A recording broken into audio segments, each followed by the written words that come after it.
This is the Infotagion podcast, the vaccine to the disinformation virus. In the week following the US presidential election, we've seen concerted disinformation campaigns on social media, seeking to undermine public confidence in the vote and urging people to take to the streets in protest. So what's the verdict on how companies like Facebook and Twitter have dealt with this? And what approach might Joe Biden's new government take to them, following constant criticisms from his campaign that they haven't done enough to stop the spread of harmful fake news and baseless conspiracy theories? I'm Damian Collins, and in this podcast, I'll be discussing these issues with Dr. Mike Carpenter, formerly Foreign Policy Advisor to Joe Biden and currently Managing Director of the Penn Biden Center for Diplomacy and Global Engagement. In the Obama administration, he served in the Pentagon as Deputy Assistant Secretary for Defense, with responsibility for Russia, Ukraine, Eurasia, and the Balkans. He's also written extensively on Russian malign influence operations in the Western world. We'll be hearing as well from our resident disinformation analyst, Dr. Charles Creel. Mike Carpenter, it's great to have you on the Infotagion podcast. We're recording this the week after the presidential election in America, and there's a huge amount to talk about. There's been an incredibly tight focus on the performance of the big social media companies, I think particularly Facebook, in dealing with disinformation. No one wanted to see a repeat of the foreign interference that was part of the 2016 presidential election. And in this campaign, I think there's been a big focus on how well they've acted against disinformation, whether they've removed it effectively enough. And I wonder what your thoughts were as we are sort of just a week or so after polling day. How well do you think the companies performed in the run-up to the election and crucially in the days after it? Well, first of all, it's great to be with you, Damian. And thanks for this opportunity. To answer your question, I've been enormously disappointed with the tech companies, and particularly with Facebook for how slowly it's reacted to the egregious disinformation appearing on its platform, both before the election, in the run-up to the election, and now in the post-election period, where I think that the disinformation is, in fact, at a fever pitch with regards to the legitimacy of the elections, questioning that legitimacy, and really questioning the integrity of our democratic institutions. And Facebook has been slow. They have left a lot of disinformation on their platforms. And it's really appalling. They haven't taken action with regards to some of the Russian stuff that was appearing before the election, or more accurately, Ukrainian stuff that had Russian origins. Facebook did take some of that down, but I think they were more interested in scoring a few PR points than in really undertaking a thorough effort to scrape disinformation, especially toxic disinformation, from their site. I mean, from what you say, I think it sounds like you feel that the company only acts when it's sort of publicly shamed into doing so, and then when it does act is always much later than it should have been, and often when the harm's already been done. That's exactly right. And Facebook and Twitter have adopted, well, Twitter especially has adopted this practice of putting labels on tweets, which again, it's sort of a PR move. It seems like it's taking action, but really it doesn't disincentivize people from clicking on those tweets. In fact, maybe just the opposite. It's kind of like putting a parental advisory on an album.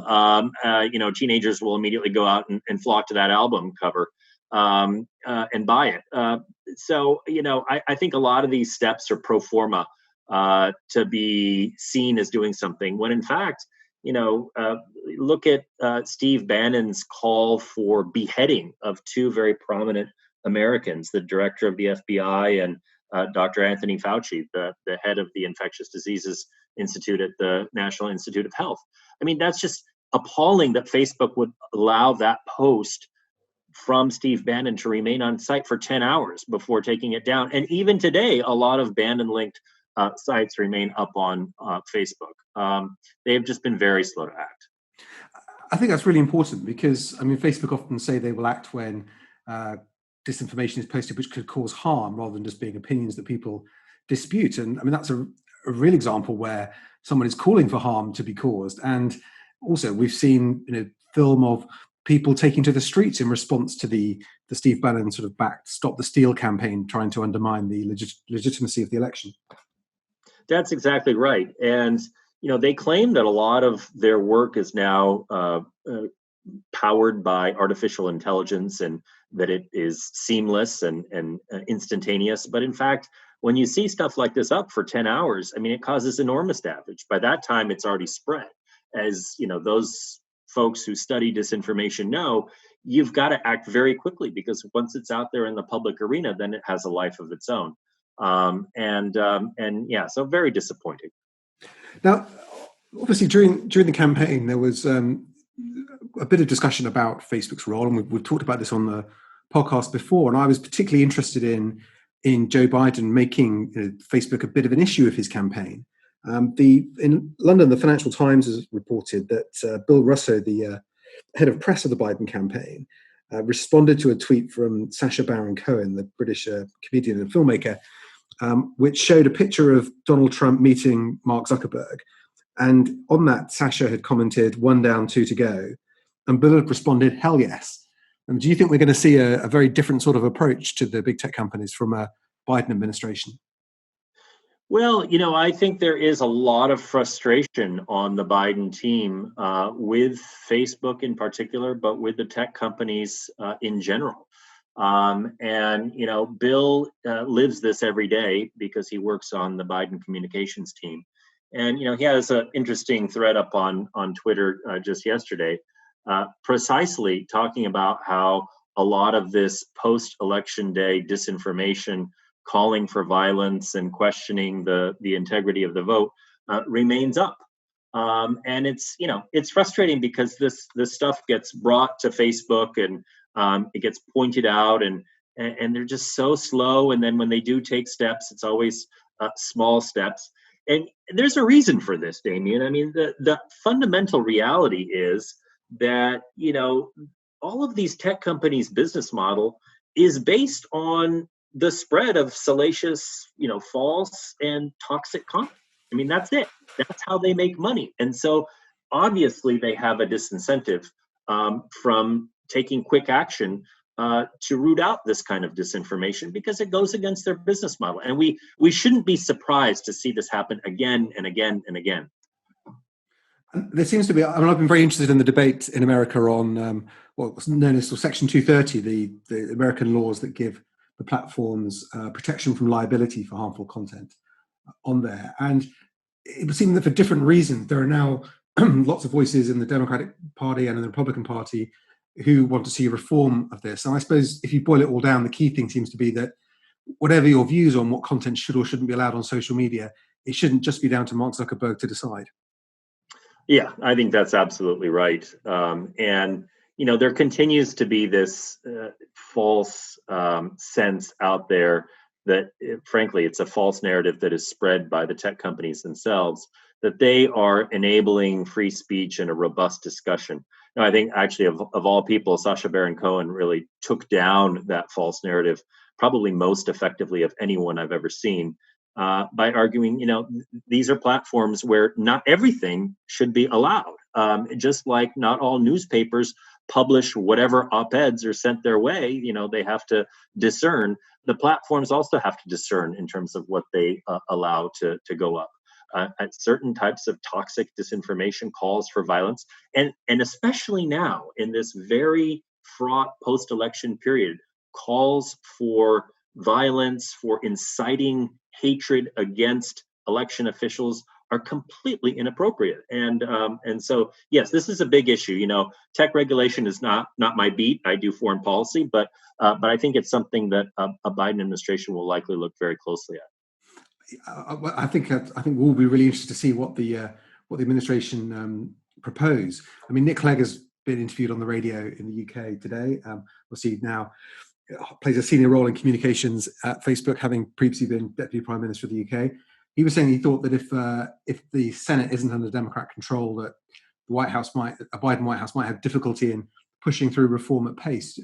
I know this isn't your direct area of interest, but do you think that's likely, or do you think the administration could still move quite fast on this if they wanted to? I think there may be some Republicans who are interested in tech regulation as well. So I don't know that that's necessarily the case. And by the way, I just have to say, because this this narrative often appears among various different sources, there is no clear indication that Republicans will in fact control the Senate. Joe Biden is up by, I think it's now around 12,000 votes in the state of Georgia. So Georgia is likely to go his way, and there are two Senate races there that are headed for a runoff on January 5th. If the Democrats win those two senatorial races, they will have 50 seats in the Senate, and Vice President Kamala Harris will be the tiebreaker. So the Democrats may well have control of the two branches of Congress. Absolutely, so there's still plenty of voting to be done before we know where we are on this. I mean, as you said, your area of expertise in particular in terms of foreign policy, where both in your work at the Pentagon and the Obama administration, and advising Joe Biden himself when he was vice president, it has been focused on Russia, and disinformation as an act of aggression and disruption is something that's been very closely associated with Russia. We've seen evidence of it from the 2016 presidential campaign. We've seen evidence of it again through COVID and in disinformation about COVID and its sources, and in particular the likely success of vaccines. Before we talk about those particular issues, do you think there's been much evidence to your mind, of Russian interference in the recent presidential election? Well, there clearly is evidence of Russian disinformation operations surrounding this election. How important those are, or how significant their effect is as compared to organic domestic disinformation, is something that I think we'll have to study in the weeks to come. My own sense is, in fact, my sense prior to the election itself, was that Russia was going to be primarily in the role of amplifying all the virulent disinformation that was being put forward by what we call the alt-right media ecosystem here in the United States, the Daily Callers, the Breitbarts, all those sorts of portals that are full of conspiracy theories and lies. And why would Russia resource up an operation based out of, say, a troll farm in St. Petersburg, where they're paying individuals with poor English skills to try to spread disinformation, when all they need to do is make some anonymous donations potentially to some of these sites and watch them just sort of flourish and spread disinformation left and right. So I think we've seen more of the amplification of what already exists than the sort of manufactured out of whole cloth misinformation that we saw in the 2016 cycle, coming from places like Macedonia and St. Petersburg. I'd be interested to know how sophisticated you think these operations are, and in particular because I saw from some of the recently unsealed documents from the Mueller investigation that it looked like, it suggested that some of Cambridge Analytica's data targeting sets from the 2016 Trump campaign had made their way to people in the Ukraine via Paul Manafort, and that would be concerning if potentially operatives in Russia were gaining insights on how to target American voters based on work that was done during a presidential election. Well, indeed. And I can't imagine there was any other reason why Paul Manafort, who was then in 2016 Trump's campaign manager, would have passed proprietary polling data from the campaign to a now known Russian spy, Konstantin Kilimnik, other than to give the Russians and pro-Russian Ukrainians a sense of where to target their efforts. I mean, I just simply can't imagine any other reason for that. And especially now that the Senate's bipartisan intelligence report has concluded definitively that Kilimnik was not just tied to Russian intelligence, but was a Russian intelligence agent. I think we have to look back on that information and see it for what it was. Absolutely. I mean, we will soon be talking on the Infotagion podcast to Elizabeth Denham, the Information Commissioner in the UK. And I know one of the things that they looked at in their investigation of Cambridge Analytica was whether sources in Russia had access to cloud-stored Cambridge Analytica data, which again would be concerning and beg the question as to who was accessing that and for what purpose. there's been the focus on COVID disinformation coming from Russia and Iran, and something that the UK government is taking seriously too. In some ways, I think COVID disinformation has helped people focus on the issue, because whilst some people might say, well, they don't think they'd ever be swayed in their political opinions by something they saw on Facebook, with something like COVID, which is something that's new and comes along, we've seen extraordinary behaviour, including in the UK, people setting fire to mobile phone masts because they were persuaded that 5G mobile signals would cause coronavirus. Have you looked at the Russian interference in COVID and the way they've sought to exploit that to create tensions and undermine confidence in governments in the West? Oh yeah, absolutely. This is an area where the Russians have been very active. Even prior to the pandemic, before anyone knew what the coronavirus was, the Russians were very active in trying to tap into the anti-vax community, the anti-vaccine community online, and that morphed very quickly into tapping into COVID misinformation networks. But there is a debate here in the U.S., and I think it's a valid one, about just how effective this Russian effort is when compared with the monstrosity of what we're seeing coming from the president of the United States. And I know that sounds like a very partisan statement, but you had a president of the United States who did go in front of the cameras and say on live TV that people should ingest bleach, and that perhaps putting sunlight into their bodies would cure them of COVID. And he was hawking hydroxychloroquine as a treatment, as a remedy, potentially prophylactic, when it's been proven not to have any meaningful effect. And so you just have to ask yourself, is all this Russian stuff really amounting to all that much, even though it is certainly happening, as compared with a platform like the president of the United States, who has 88 million Twitter followers, and of course the attention of the world's media. So it's a valid debate, but there is no doubt that Russia's playing in this sandbox as well. Yeah, I think, as you said, that at the moment they can amplifying content created from within a country like America or the UK is easier than having to create it yourself, and there are plenty of groups to do that. Do you think they obviously Donald Trump's tweets speak for themselves, as his press people always say. But do you think the Russians are looking to seed information into, or seed doubt into, groups that they know will then amplify it for them? Yeah, what I see as one of the most dangerous modes of disinformation that the Russians are promoting is the QAnon conspiracy, which has a sort of a violent tone to it in terms of a lot of the content that we find amongst those groups, calling for overthrow of sitting governors of U.S. states, as well as opposition to federal law enforcement and the federal government writ large. And that is the perfect type of group of people that the Russians like to be able to amplify and accelerate their communications. So I have no doubt, I haven't done myself detailed studies, I've seen some other people working on this, but I have no doubt that the Russians are very actively helping to promote the QAnon conspiracy in the United States, which has gone from being, something that was completely on the fringes, just sort of a Mad Hatter, insane sounding group of conspiracies back in 2017, to being a movement that now wrapped up 70 congressional candidates, and now there's even going to be a sitting member of the House of Representatives who fully embraces this conspiracy. This is extraordinary in a way. I suppose the QAnon movement was born out of a well-known piece of disinformation from 2016 about the pizza parlor in Washington D.C. And a persistent sort of claim that there's a paedophile ring linked to senior Democrats and Hollywood stars and various other sort of global influencers.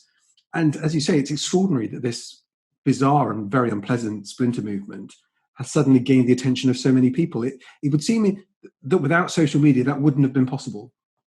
Oh, no, this is absolutely impossible to imagine in the era before social media. This is all algorithmically driven by the platforms. You go onto YouTube and you click on, say, something that is vaguely cautious about use of vaccines, and then all of a sudden your feed piles up with suggestions for other conspiracy theories, to include things like QAnon.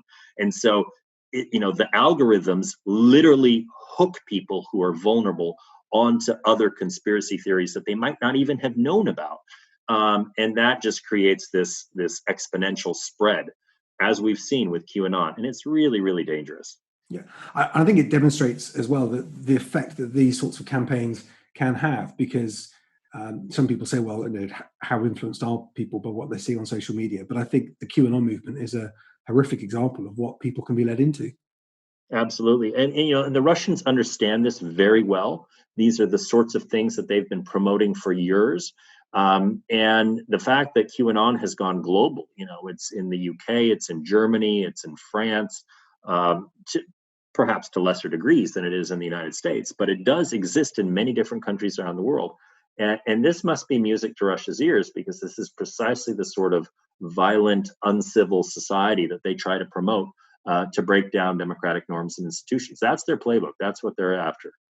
And I think that's in some ways what is increasingly concerning, because whilst we've been talking about the disinformation, the role of Russia in disinformation, focused on COVID in the last year, and in particular on the presidential election, it would be wrong to believe that this is just going to go away. The attempt to exacerbate divisions in society and undermine confidence in governments will continue. And I would imagine in America, they will do everything they can to try and undermine the new administration when it takes shape.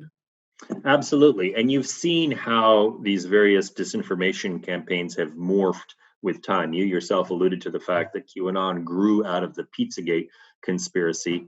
Pizzagate was, of course, completely discredited, and now it's no longer widely quoted or talked about, but it gave birth almost literally to QAnon, just as the birther movement that President Trump embraced, with reference to the fact that he claimed President Obama was not born in the United States, sort of morphed into this racist questioning of the legitimacy of African-American elected leaders in the United States. And so I have no doubt that some of the conspiracy theories that we see today, perhaps associated with COVID, or who knows, maybe with something else, will morph over time into conspiracies that are against a Biden administration, that make it more difficult for them to govern. And I think, didn't Donald Trump, when asked about QAnon, say they were people who loved America? Right, and he very consciously shies away from condemning them, and claims not to know what they are, which is evidently foolish. Clearly, he does know exactly what they are, but they are the sort of the pro-Trump ultra base in the United States, and so of course he is not going to discredit them or condemn them, and that just gives them more oxygen to be able to spread and gain adherence. I'd just like to bring in Charles Krill, who's with us again at this point. I mean, Charles, you've been monitoring events in America from Fairhope, Alabama for us. And the last time we spoke was a few days before polling day. And you said then you were concerned about what the week after the election would be like. And how are you seeing things at the moment? Well, I am still concerned about that. Thanks, Damian. It's good to be back. We are having a unique election in American history, as Mike's been pointing out. But there's also a lot of extraordinary reactions on social media websites, which are coming under a lot of deserved scrutiny for the way they're spreading disinformation, particularly in this moment. For example, both during and since the election, Twitter has been labeling several of Donald Trump's tweets as containing false information. And this is an extraordinary moment in the relationship between media and politics. There was also an incredibly predictable yet unique moment that happened when all four major networks cut away from President Donald Trump during a press conference. One cut away within 2 minutes, and citing specifically his spread of disinformation disinformation. After Trump's loss at the polls and following this disinformation spread from Trump, many of his followers, believing the counting of mail-in ballots was election fraud, have joined the Stop the Steal movement. It's hashtag Stop the Steal. And the groups initially lived on Facebook and Twitter. They gained hundreds of thousands of followers just after the election. And they were pushing false claims that Biden bragged about committing voter fraud, that poll workers had been secretly filling out ballots for him. Ultimately, Facebook banned one of the larger Stop the Steal groups because they were inciting violence. And in response to this, members have now turned to other channels of media so they can carry on the conversation and organize events like the Stop the Steal protests outside the state capitol buildings that happened on the Saturday following Election Day. One of those channels they've turned to is Parler, which experienced its largest day of downloads on November 8th, the day after Election Day.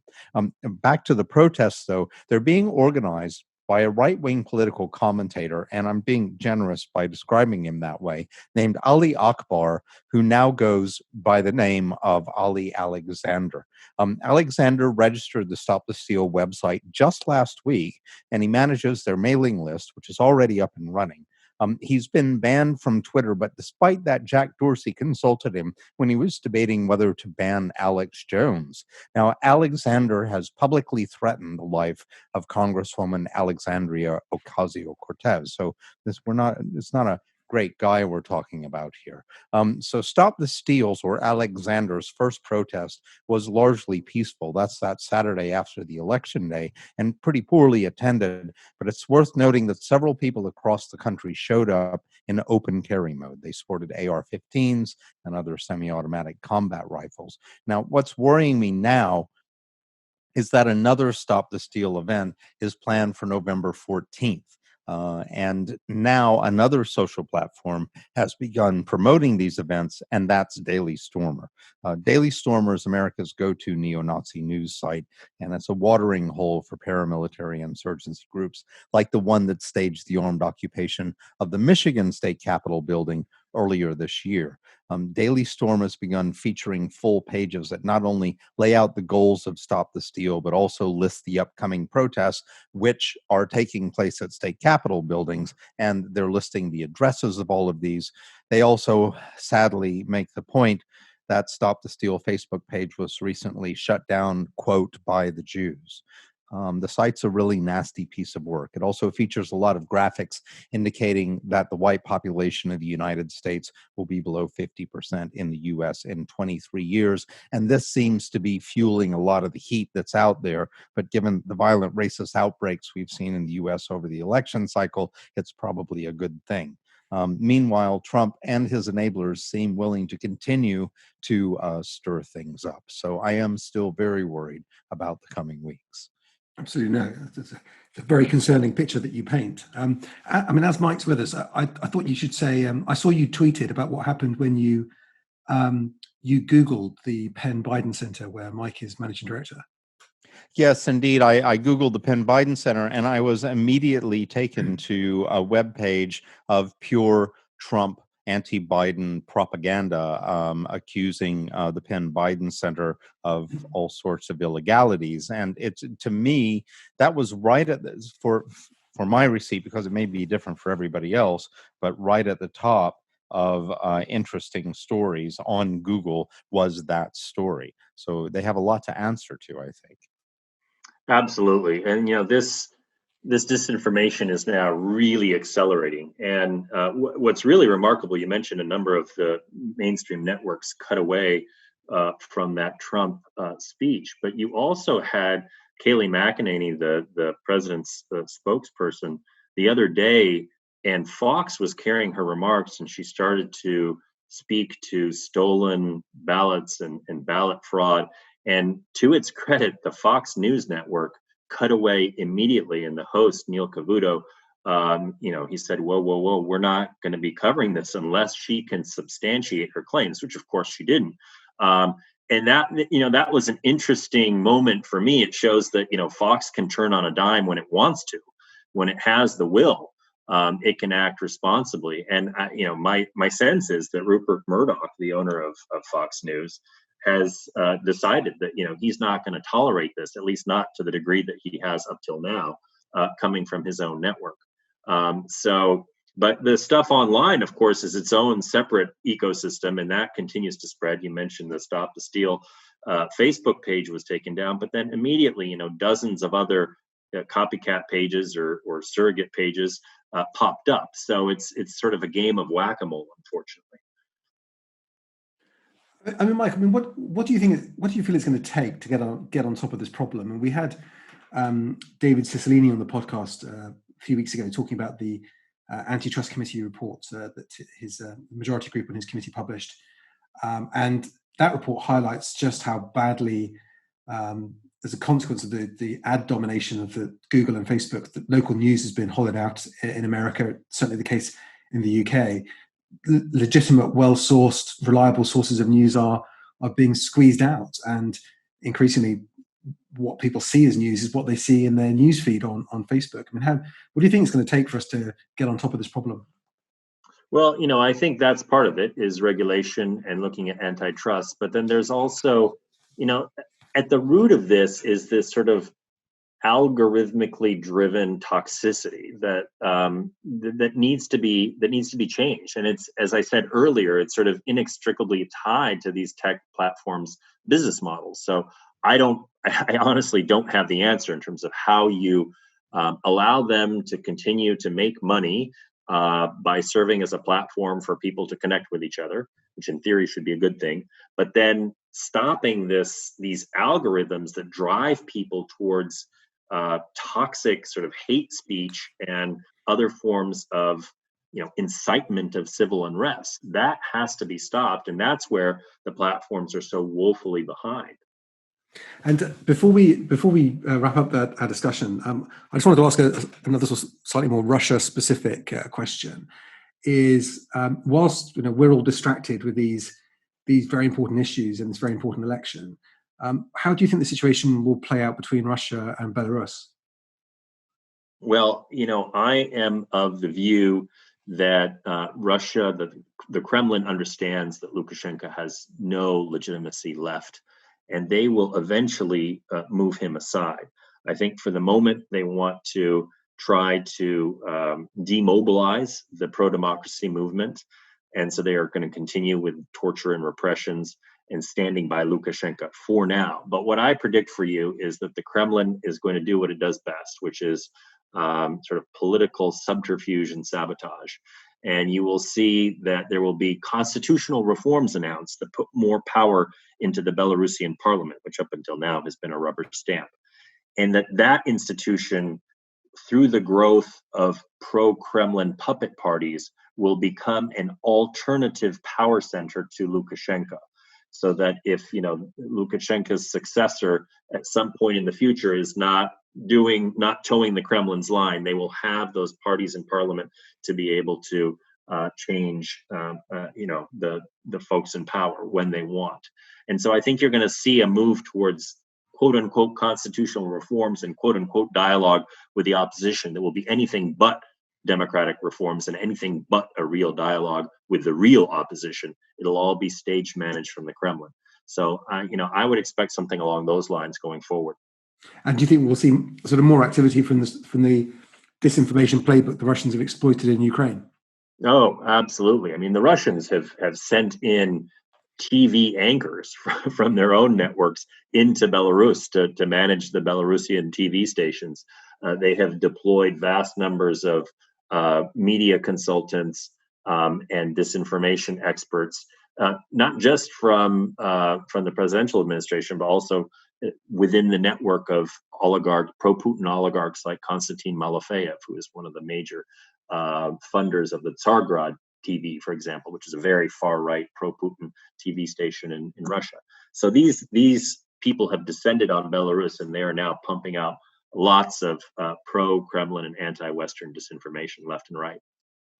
So another important issue that we've all got to keep focused on as well. Mike and Charles, thank you so much for joining me on the podcast today. My pleasure. Thanks for having me. You've been listening to the Infotagion podcast, hosted by me, Damian Collins, featuring Mike Carpenter and Charles Creel. It was produced by Lucy and David Dargahi.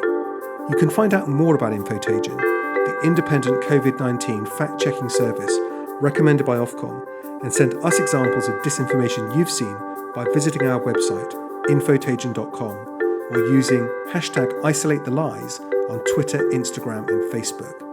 You can also support this show by becoming a Patreon at patreon.com/Infotagion podcast. Infotagion is a not-for-profit organisation, and all proceeds will go towards the making of this show. Thank you until next time.